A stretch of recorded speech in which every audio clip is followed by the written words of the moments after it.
Assalomu alaykum, hurmatli buxgalteriya masofaviy yo'nalish talabalari. Doimgidek shu dushanba kuni birinchi kun o'z vaqtida O'zbekistonning yangi tarixi bo'yicha ma'ruzalarni davom ettiramiz. Demak, bugungi 12-chi ma'ruzamiz Yangi O'zbekistonda xalqchil va insonparvar davlat qurishning ijtimoiy siyosiy ahamiyati deya nomlanadi. E, Endi ma'ruzani o'tishdan oldin ana shu mavzuni bir kengroq tahlil qilish maqsadida doimgidek shu foydali adabiyotlarni tavsiya qilib o'tardim. Ee, Yaqinda 2025 yil O'zbekiston Fanlar akademiyasi Tarix institutining professori Qahramon Rajabov tomonidan ikki tomlik O'zbekiston 20 asrda nomli ikkita fundamental har biri 500 betdan ikki tomli kitob nashr etildi. Birinchisi demak 1900 yildan 1939 yilgacha. İkincisi 1939 yildan 2000 yilgacha bo'lgan davrni shu davrdagi jarayonlarni qamrab oladi.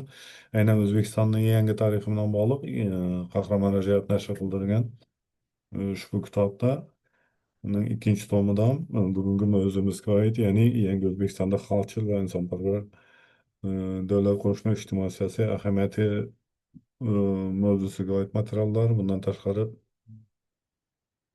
Ee, Umarbek Xo'jamuratov, Diyarbek Abdullayevning O'zbekistonning yangi tarixi darsligi, shuningdek Sanjarbek Davletov professorning, Mamnuniyat professorning O'zbekistonning yangi tarixi o'quv qo'llanmasi, Muzaffar Marievdan shu nomli o'quv qo'llanmalari bor.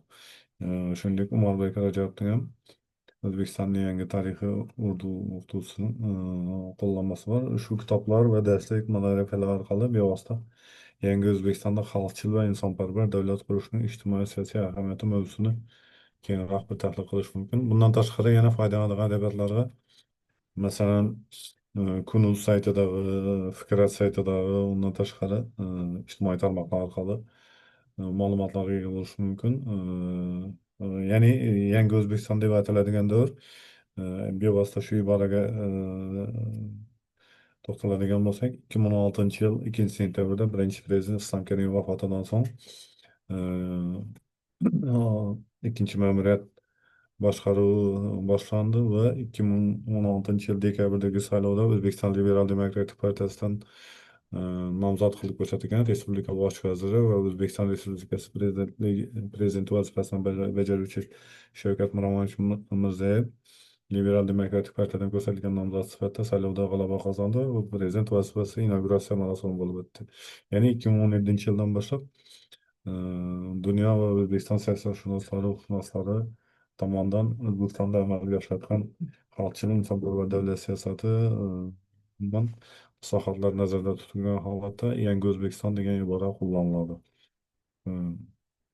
Endi aynan shu yangi O'zbekiston davrida, masalan, amalga oshiriladigan islohotlar xalqchil va insonparvar davlat qurishning ijtimoiy siyosiy ahamiyati haqida yana ijtimoiy tarmoqlardan tashqari parlamentdan xalq so'zi gazetasi, keyin Respublika Vazirlar Mahkamasining Yangi O'zbekiston nomli gazetasi ham mavjud. Ya'ni bugungi mavzu bilan bevosita uyg'un holatdagi. Demak, ana shu gazetalar orqali ham O'zbekistonda, yangi O'zbekiston davrida xalqchil va insonparvar davlat qurishning ijtimoiy siyosiy ahamiyati va bu davrdagi jarayonlar mavzusini tahlil qilish mumkin. Endi o'z-o'zidan ma'lumki, O'zbekiston mustaqillig'iga bu yil 34 yil to'lgan bo'lsa, ana shu 34 yillik davr ikki davrga ajratiladi. Ya'ni 91 yildan 2016 yilgacha bo'lgan davrdagi jarayonlar va 2016 yil dekabrda saylov bo'lib o'tib, 2017 yildan hozirgacha bo'lgan davrdagi jarayonlar ajratilgan holatda shu davrdagi islohotlar, o'zgarishlar nazarda tutilib, yangi O'zbekiston degan ibora qo'llaniladi. Va aynan shu davrdagi islohotlar oldingi 1991dan 2016 yilgacha bo'lgan davrdan keskin farq qiladi.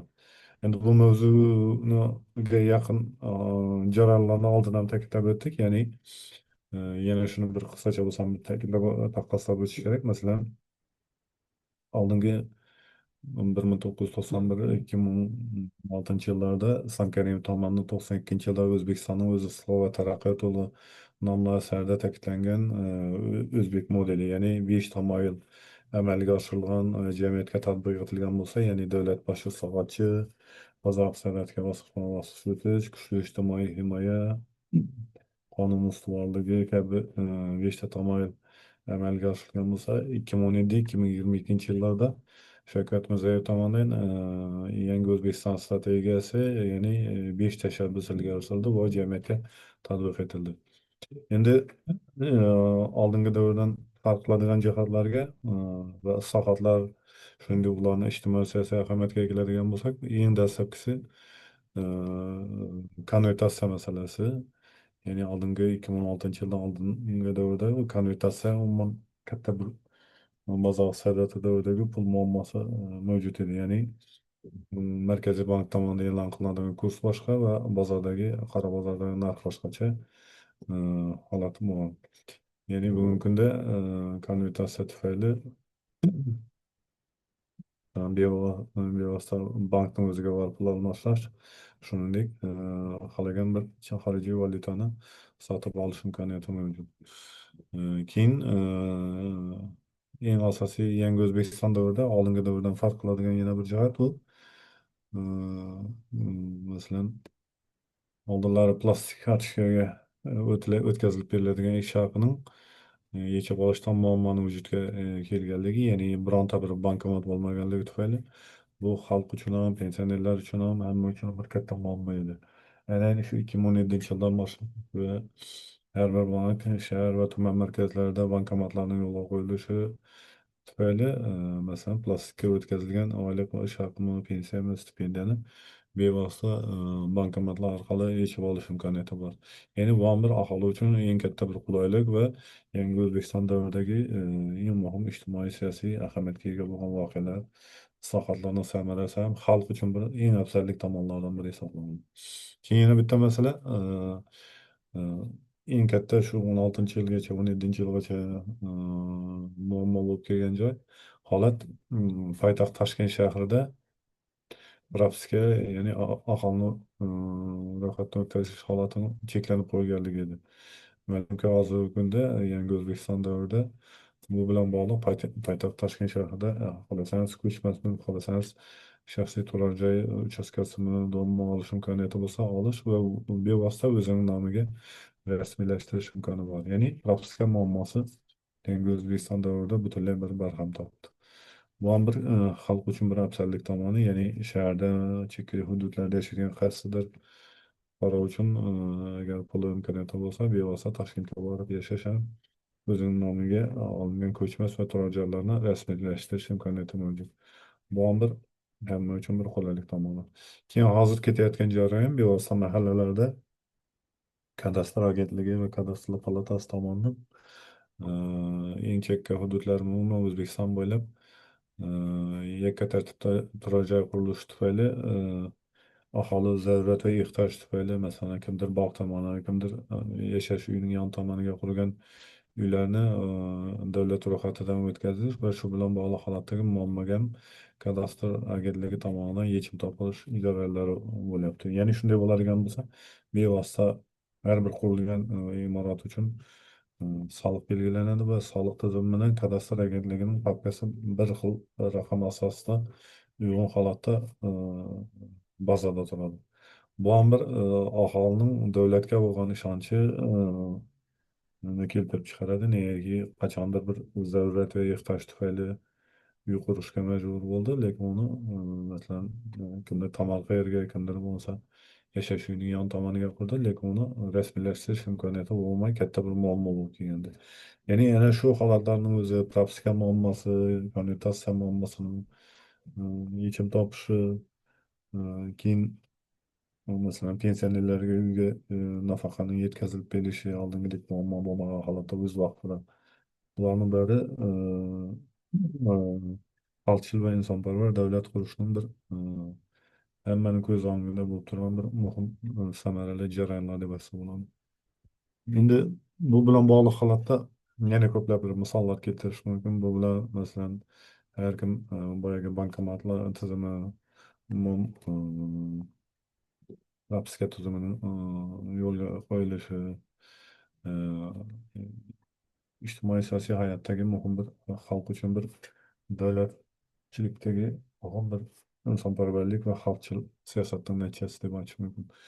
Endi bundan boshqa qaysidir masalan o'tkazilgan yangi O'zbekiston davrida 2016 yil dekabrda prezident saylovi bo'lgan bo'lsa, o'sha vaqtda to'rtta partiya ishtirok etgan.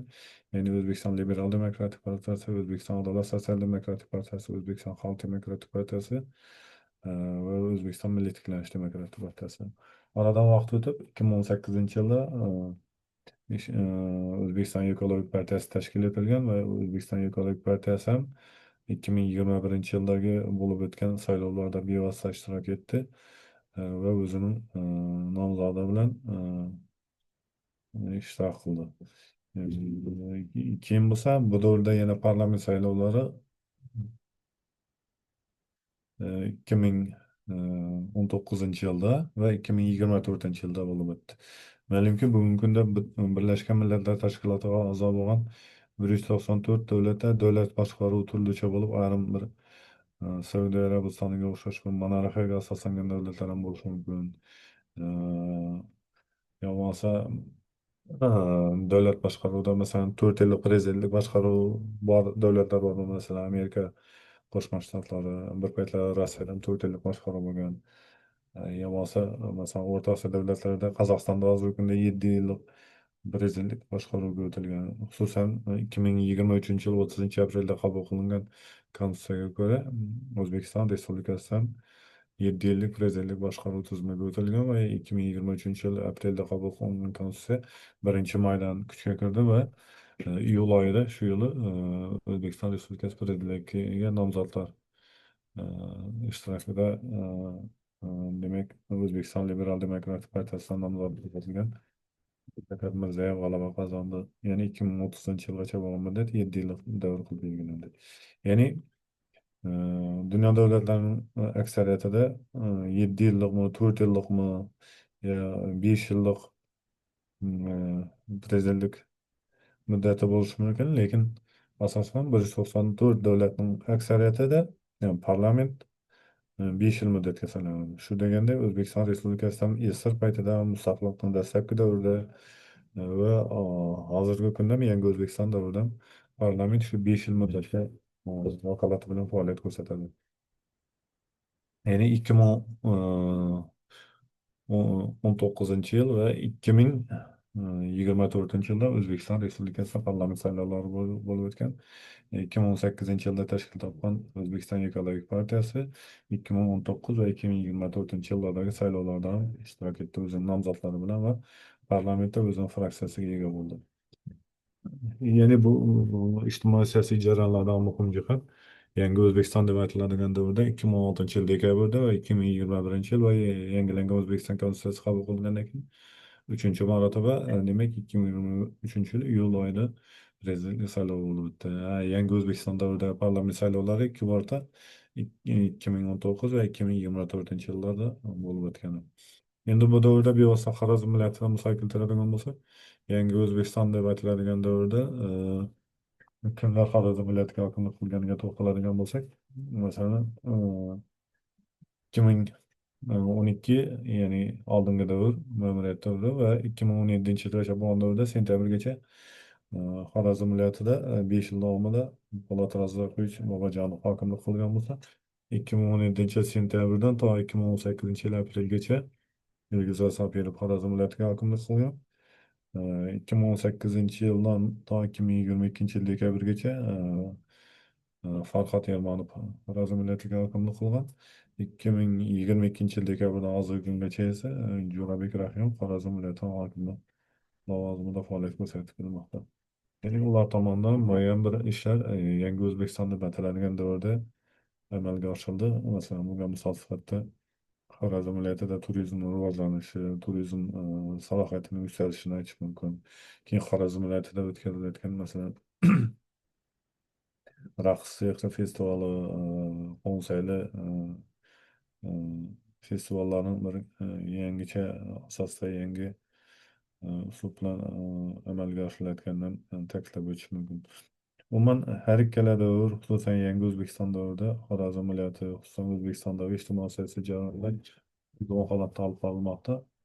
Ya'ni unda dastlabki aytib o'tgan masalan plastik bilan bog'liq muammolar, Toshkentda propiska o'z ichimiga ega bo'lishi va hozirdagi mahallalarda davom etayotgan xatlov jarayonlari bevosita Xorazm viloyatiga tegishli. Ya'ni bugungi kunda masalan har kim o'zini mahallasi yo o'zini tumani misolida ko'rib chiqish mumkinki, mahallalardagi qatlov navbatma-navbat qishloqma-qishloq olib qolmoqda. Bu jarayonda bevosita Qadastr agentligi shu oldingi davrda zarurat va ehtiyoj tufayli fuqarolar tomonidan barpo etilgan imoratlarni inventarizatsiya qilish va ularni rasmiylashtirib kadastr papkasini taqdim etish loyihalash ishlari olib borilmoqda. Ya'ni shunda ularda bir davlatga soliq to'lash tizimi yo'lga qo'yiladi va shu qachondir qurilgan bir imorati davlat tomonidan ro'yxat qilinsa, davlatga bo'lgan ishonch yanada ortadi. Ya'ni mulkka egalik unda bir o'ziga va keyingi faoliyati uchun bir ishonch bo'lib xizmat qiladi. Endi yangi O'zbekiston davridagi boyagi turizm salohiyatini aytib o'tdik. Bundan tashqari masalan Xiva shahrida oladigan bo'lsak, masalan Ardax-Xiva barpo etildi o'tgan yil. Bundan tashqari yangi O'zbekiston davridagi xalqchil va adolatparvar siyosat va ularning ijtimoiy siyosiy ahamiyati yana o'z farzandlarining masalan yuksak ta'lim olishi uchun prezident maktablari va ijod maktablarining yuzaga kelishini namoyish qildi. Ya'ni oldingi 2016 yilgacha bo'lgan davrda e, biror bir hududda ijod maktablari yo iqtidorli bolalar ta'lim oladigan prezident maktablari mavjud bo'lmagan. Hozirgi kunda hammaga ma'lumki, masalan, Andijonda Muhammad Yusuf nomli ijod maktabi, Sirdaryo viloyatida Ali Mahmudov ijod maktabi, Xorazmda Xiva shahrida Ogahiy nomli ijod maktabi faoliyat ko'rsatadi. Qashqadaryoda Abdulla Aripov ijod maktabi, Farg'ona viloyatida Erkin Vohidov ijod maktabi, undan tashqari Toshkent shahrida Abdulla Qadiriy ijod maktabi, Jizzax shahrida Zulfiya va Hamid Olimjon ijod maktablari faoliyat ko'rsatadi. Nukus shahrida esa Ibrohim Yusuf nomli ijod maktabi. Shu bilan birgalikda O'zbekiston Respublikasining hamma viloyatlarida markazda Xiva shahrida esa Xorazm viloyati Xiva shahrida esa prezident maktablari faoliyat ko'rsatmoqda. Bu ham bir yangi O'zbekiston davridagi ta'lim sohasida bir yo'l qo'ygan keng savodxonlik samarasi deb aytishim mumkin. Endi yangi O'zbekiston davrida masalan ayrim bir administrativ o'zgarishlar ham bo'ldi. Ya'ni yangidan vazirliklarning tashkil etilishi va optimallashtirish natijasida vazirliklarning biriga qo'shilishi shu 17-22 yillarda amalga oshirildi. Ya'ni 17 yillardan 22 yilgacha bo'lgan davrda masalan Madaniyat vazirligi, Madaniyat va sport vazirligi, Madaniyat va turizm vazirligi deya atalib kelingan bo'lsa, 2022 yildan beri O'zbekiston Respublikasi Madaniyat vazirligi, 2017 yildan 22 yilgacha masalan Ha, maktabgacha ta'lim vazirligi tugatilgan holatda xalq ta'limi vazirligi bilan qo'shilib maktabgacha va maktab ta'limi vazirligi deb aytiladi. Oliy ta'lim vazirligi esa 2022 yildan beri innovatsiya vazirligi bilan qo'shilgan holatda O'zbekiston Respublikasi Oliy ta'lim fan va innovatsiyalar vazirligi deb ataladi. Ya'ni shunga o'xshash ta'lim jarayonida umuman vazirliklarning qo'shilishi bilan va yangicha nom bilan atalishini qo'shish mumkin. Xususan kambag'allikni qisqartirish va iqtisodiyot vazirligi ham tashkil topilgan 2022 yillarda. Hozirgi kunda bandlik vazirligi bilan kambag'allikni qisqartirish vazirligi qo'shilgan holatda faoliyat olib qo'yiladi. Yana vazirliklarga keladigan bo'lsak, masalan, oldingi davrda qishloq va suv xo'jaligi vazirligi ikkiga ajratilib, qishloq xo'jaligi va suv xo'jaligi vazirligi bo'lsa, hozirgi kunda shu vazirlik alohida faoliyat ko'rsatib kelmoqda. Endi har qanday administrativ o'zgarish jarayoni, shuningdek har qanday bir islohotlar davrida ham baribir butun dunyoda yakka holatda yeni vazirlar mahkamasiga bevosita qarashli bo'lgan alohida faoliyat ko'rsatadigan vazirliklar bor. Bular masalan Respublika Ichki ishlar vazirligi, Respublika Tashqi ishlar vazirligi, Respublika Sog'liqni saqlash vazirligi, shuningdek Respublika Favqulodda vaziyatlar vazirligi, boshqa bir vazirliklarga qo'shilmagan holatda yana muhim biz strukturviy o'zgartirishlar jarayonidan biron bir vazirliklar tarkibiga qo'shilmagan holatda faoliyat ko'rsatib boradi. Bu holatni boshqa davlatlardan ko'rish mumkin, ya'ni Tashqi ishlar vazirligi, Ichki ishlar vazirligi, Mudofaa vazirligi, Favqulodda holatlar vazirligi, Sog'liqni saqlash vazirligi kabi beshta vazirlik ayrim bir boshqa bir vazirliklar tarkibiga qo'shilmagan holatda qo'llayotgan. Lekin e, bizlar ham ko'rdingizlarki, safarlar jarayonida maktabgacha ta'lim va maktab ta'limi vazirligi qilib ikkita vazirlik qo'shilgan. Ya'ni Xalq ta'limi vazirligi bilan maktabgacha ta'lim vazirligi. Ya madaniyat vazirligi oldingi turizm va sport vazirligidan alohida ajralgan holatda madaniyat vazirligi sifatida faoliyat ko'rsatib kelmoqda. Ya'ni bu ham administrativ o'zgarishlar va sohalar jarayonida e, mavjud holatni, real vaziyatni hisobga olgan holatda amalga oshirayotgan o'zgarishlardan biri deb aytish mumkin. Endi bu bilan bog'liq holatda masalan hokimiyatlarda, ya'ni u viloyat hokimi bo'lsin, tuman hokimliklarda masalan davlat tili va millatlararo munosabatlar bo'yicha maslahatli lavozimlar joriy etilganini ko'rish mumkin. Yo bo'lmasa oldin faqat O'zbekiston Respublikasi vazirliklar yo Vazirlar Mahkamasi Prezidenti Devoni Administratsiyasida matbuot kotibi bo'lgan holatda hozirgi kunda tuman hokimliklarda ham matbuot kotibi lavozimi faoliyat yuritadi. Endi yildan boshlab esa 2026 yildan tuman hokimliklarda sun'iy intellekt bo'yicha maslahatchi lavozimlarni joriy etish ko'zda tutilgan. Bundan tashqari endi qaysi hududda yashashdan qat'iy nazar shaharmi qishloqmi bevosita mahallalarda yashaydi. Endi mahallalardagi o'zgarishlar hammaga ma'lum. Ya'ni oldingi davrlardagi qishloq fuqarolar yig'inida hozirda mahalla fuqarolar yig'ini faoliyat ko'rsatadi. Har bir mahalla va shu mahallalarda yettita shtat birligi mavjud. Shuningdek, O'zbekiston Respublikasidagi sohalar jarayonida oldin uchramagan holat, ya'ni bu sohalarning va administrativ o'zgarishlarni hosil deb aytsak bo'ladi. O'zbekiston Respublikasi mahallalar uyushmasi tashkil etilishi.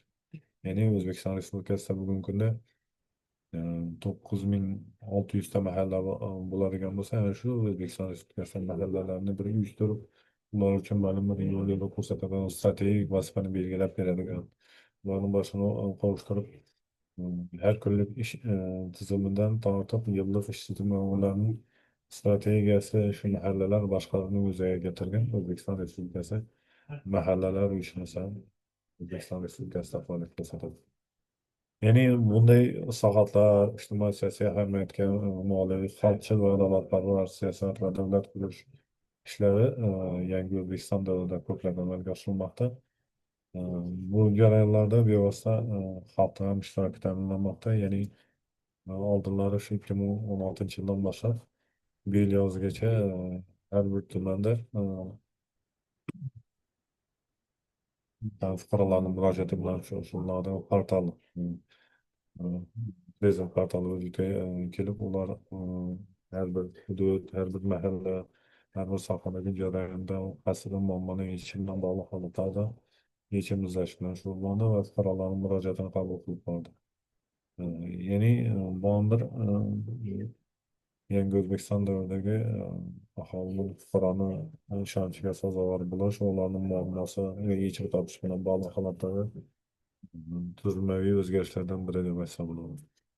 Umuman olganda, e, 2016 yil dekabrdan to hozirgacha davom etayotgan islohotlar, jarayonlar faqatgina ma'lum bir soha, ma'lum bir yo'nalishga emas, jamiyatning hamma sohalarini qamrab olishga harakat qilindi va bu borada boya aytganimdek uch marotaba prezident saylovi bo'lgan va ikki marotaba parlament saylovlari bo'lib o'tdi va unda faol tomonidan fuqarolar tomonidan ko'rsatilgan beshta partiyadagi nomzodlarga ovoz berish orqali o'zini fuqaroviy pozitsiyasini bildirish va parlamentni xalq uyi sifatida shakllantirishga harakat qilindi. Endi bu jarayonda bevosita xalqning ham davlatga bo'lgan munosabati, ya'ni fuqarolarning bir aktiv faolligini ijtimoiy tarmoqlar orqali ko'rish mumkin. Ya'ni ijtimoiy tarmoqlar oldingi gazeta, jurnal, matbuot va televideniyega qaraganda yangiliklarni tez yetkazib berish, tez yetkazib berishi va xalq o'rtasidagi muammolarni ochiq oshkora ro'yros mas'ul amaldorlarga yetkazib berish bilan alohida javob turadi. Yani bu an şu Yangi O'zbekiston deb ataladigan davrdagi so'z erkinligining ifodasi. Bularning bari esa xalqchil va adolatparvar siyosat yuritish ve devlet kuruluş ve onların ictimai siyasi ahamiyetini hemen göz önünde namoyon etuvchi jarayonlar demek mumkin. Umuman olganda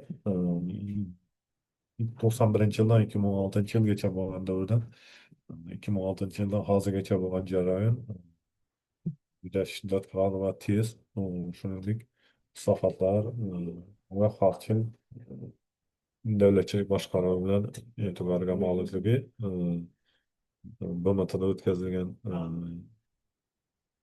nimalarda, sessiyalarda, shuningdek, boshqa davlatlarning O'zbekistonga bo'lgan munosabatlarda ko'rish mumkin. Masalan, yaqinda Amerikada nafaqat O'zbekiston, balki O'rta Osiyo respublikalari prezidentlarining Amerika prezidenti Donald Tramp bilan bo'lgan uchrashuvda bu holat kuzatildi. Shuningdek, Turkiy davlatlar kengashi tashkilotining ham faoliyat ko'rsatishi, umuman qo'shnilar bo'lgan qo'shni davlatlar bilan munosabatlar ochiq oydin va xalqcha siyosat yuritilayotganligi, do'stona aloqalarni yo'l qo'yayotgani ham tashqi siyosatning ifodasi. Ya'ni ichki siyosat va tashqi siyosat uyg'un holatda e, xalqchil va adolatli holatda olib borilmoqda.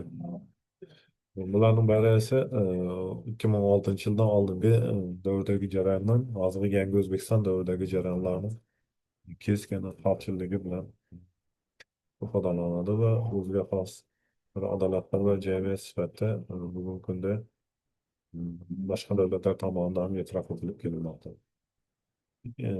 Demek sizler için bugungi yangi O'zbekistonda xalqchil va adolatparvar davlatini qurish va uning ijtimoiy-siyosiy ahamiyati degan mavzuyimiz ana shu qisqacha bilan Afg'oniston shahri va bevosita misollar bilan tahlil qilingan ma'ruzamizdan iborat edi. Ya'ni xalqchil va adolatparvar siyosat deganda asosan boyagi xalq o'rtasidagi muammolarning yechim topishi, bunday so'z erkinligining vücutga kelishi, ijtimoiy tarmoqlar, ommaviy axborot vositalari orqali. Bundan tashqari Toshkent shahrida propiskani muammosiga yechim topishi, konvertatsiya masalalariga yechim topilishi, har bir hududda demak bankomatlarning vujudga kelishi, plastik kartochka bilan bog'liq oldingi davrdagi muammolarni yechim topishiga olib keldi. Shuningdek, pensiya nafaqa pullarini o'z vaqtida berib borish oymay, shuningdek kadastr xizmati orqali demak aslida davrda bir zarur va ehtiyoj tufayli barpo etilgan uylarning xatlovdan o'tirilib ularga kadastr papkasini taqdim etilishidir. Yani sanıyorsak bunda jarayonlar, misollar bevosita har kim o'zini mahallasi misolidan misol keltirish mumkin. Demak, bularning bari 2016 yildan hozirgacha bo'lgan davrdagi yangi O'zbekiston deb ataladigan davrdagi ijtimoiy siyosiy ahamiyatga molik va xalq va boshqa davlat rahbariyati va qo'shni davlatlar tomonidan e'tirof edilayotgan misollardan biri deb aytish mumkin. Endi shu bilan bog'liq holatda boyagi foydalanadigan davlatlarni yana bir ta'kidlab o'taman. Ya'ni bunga Orif Oyibning dunyo siyosat jamiyat nomini qo'llanmasi, buni xohlasanizlar buyuk, xohlasanizlar o'tganligi nashr etilganlardan foydalanish mumkin. Keyin bevosita ommaviy axborot vositalarini, ijtimoiy tarmoqlarni kuzatib borsanizlar ham bugungi davrdagi bir ijobiy jihatlar, jarayonlarni o'zingiz misol bo'lasiz. Misol qilib keltirish mumkin. Shuningdek, Xavfsizlik va Yangi O'zbekiston gazetasi endi fan nuqtai nazaridan esa Qahramon Rajabov tomonidan nashrga tayyorlangan ikki tomlik O'zbekiston 20 asrda nomli kitobi va yana Umarbek Xo'jamuratov, Diyarbekir Abdullayevning O'zbekistonda yangi tarixi dastligi, professor Sanjarbek Davletovning O'zbekistonda yangi tarixi qo'llanmasi, Muzaffar Mariyev va Umarbek Rajabovning ham O'zbekistonda yangi tarixi o'quv qo'llanmalarini misol qilib keltirish. Umuman olganda, yangi O'zbekiston deb ataladigan ijtimoiy siyosiy davrdagi jarayonlar bevosita xalqchil va adolatparvar holatda amalga oshirilmoqda. Bu bilan bog'liq holatda yangi O'zbekiston strategiyasi va shu nomdagi kitob ham nashr etilgan Shavkat Mirziyoyevning. Demak, ana shu kitobdan ham 5 tashabbusni umuman yangi O'zbekiston davridagi islohotlar va ana shu islohotlarni yanada keng qamrovda o'tkazish va bilan bog'liq holatda ham ko'plab ijobiy jihatlar strategik vazifa dasturlar sifatida qo'llanilishi mumkin. Üçün faydalı adabiyat sifatida bevosita Shavkat Mirziyoyevning Yangi O'zbekiston strategiyasi nomli kitobini tavsiya qilib qolaman. Demak, bugungi ma'ruzamiz o'zining yakuniga yetdi. Men aytib o'tilgan foydali adabiyotlardan kitoblarni PDF shaklini nimaga tashlab qo'yamiz, ya'ni buxgalteriya masalalari guruh Telegram kanaliga. Bundan tashqari, oraliq nazorat uchun ham vaqti bo'lgani uchun shu bilan bog'liq test savollarni bu yerdagi masofaviy ta'lim bilan bog'liq mutasaddilarga tashlab qo'yaman. Ular ya'ni bir bizlarning o'tadigan mavzularimiz aynan shu bizlarni ko'z o'ngimizda bo'lib turgan, ya'ni fanning nomi O'zbekistonda yangi tarix ekan. Demak, 91-yildan hozirgacha bo'lgan jarayonlarni qamrab olinadi. Bu BMTga a'zolik, UNESKOga a'zolik, ularning vakolatxonasini ochilishi, O'zbek modeli Islom Karimov tomonidan qabul qilingan, 5 tashabbus Shavkat Mirziyoyev tomonidan qabul qilingan Yangi O'zbekiston strategiyasi, bu davrdagi jarayonlar, partiyalar, ularning nashrlari nomi. Umuman, shu bilan bog'liq holatdagi hamma test savollariga oraliq nazorat ishlab, o'zlaringizni munosib bilimlaringizni baholab qarasiz deb o'ylayman. Demak, bugungi mavzuimiz o'zining yakuniga yetdi. Sizlar bilan yana bir haftadan keyin uchrashguncha xayr deb qolaman.